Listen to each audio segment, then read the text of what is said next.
Hello, folks. This story was sent to me by a subscriber and is intended for educational purposes only. Thank you for watching. 1200 micrograms LSD. I never really considered myself a thrill seeker, but that summer I decided to up my psychedelic game and went for a hefty 1200 micrograms of LSD. The idea was to explore, dive deep, and maybe come back with a fresh perspective, or at least a funny story. What I didn't expect was to find myself in a surreal negotiation with my ceiling fan. Yes, the very one hanging in my living room, spinning lazily overhead. The trip started innocuously enough. I took the tabs and settled into my favorite armchair, a cozy nook surrounded by plants and weird trinkets I had collected over the years. At first, the room hummed with colors brighter than I had ever seen. The patterns on my rug began to ripple and grow, like living whales, but nothing too wild yet. I was still feeling grounded, curious, but calm. Then, the fan caught my eye. It was just spinning normally, but suddenly, I swear, it stopped midair. A dramatic pause, like it was holding its breath. I blinked. Nope, it was still frozen. Then, it began to slowly tilt, as if looking at me.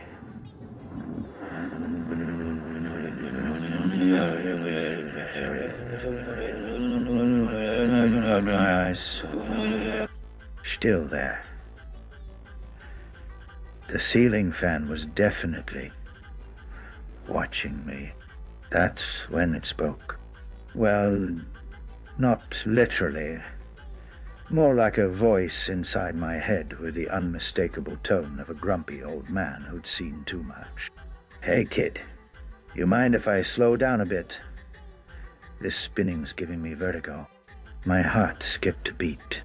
Did the fan just talk? I chuckled nervously, thinking maybe I just imagined it.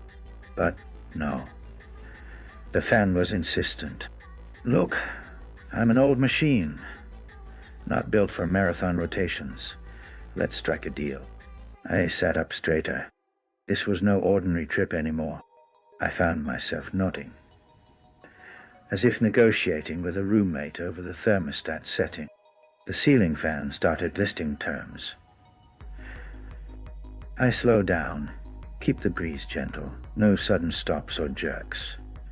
In return, you'll take care of me, clean my blades, and maybe give me a break now and then. I laughed. This was absurd, hilarious, and somehow perfectly reasonable. I agreed. Next, the fan transformed. The blades morphed into giant, translucent hands that gently ruffled my hair, as if blessing me. It whispered ancient wisdom about patience, rhythm, and the importance of taking breaks, even in the busiest storms. I felt like I was in a bizarre mentorship session with my ceiling fixture. Then, the room started to bend and sway, the walls folding like paper cranes. My plants began to dance, their leaves tapping out beats to the fan's new gentle rhythm. The air smelled like fresh linen mixed with a hint of peppermint. Our time slipped, each second stretching into a melody of colors and sensations. Suddenly, the fan slowed to a stop, and a tiny door appeared in its center. A little glowing figure popped out, a miniature fan spirit, wearing aviator goggles and a tiny scarf, looking like a whimsical pilot ready for adventure. It saluted me, offered a tiny flask of what I assumed was wind juice, and invited me on a ride through the currents of the universe. We zoomed past galaxies made of neon ribbons, through clouds that sang lullabies, and over oceans where waves sparkled with liquid light.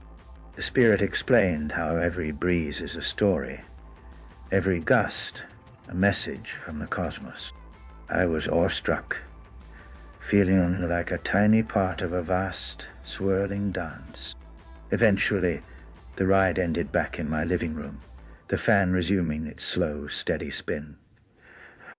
The little spirit winked and vanished, leaving me with a sense of wonder and a grin that wouldn't quit. As the trip mellowed out, I realized something profound. Even the most mundane objects around us can hold magic if we're willing to listen. My ceiling fan wasn't just a fixture. It was a companion, a wise old sage disguised as a household appliance. The next day, I dusted off the fan with a smile, feeling grateful for the strange, wonderful journey it had taken me on.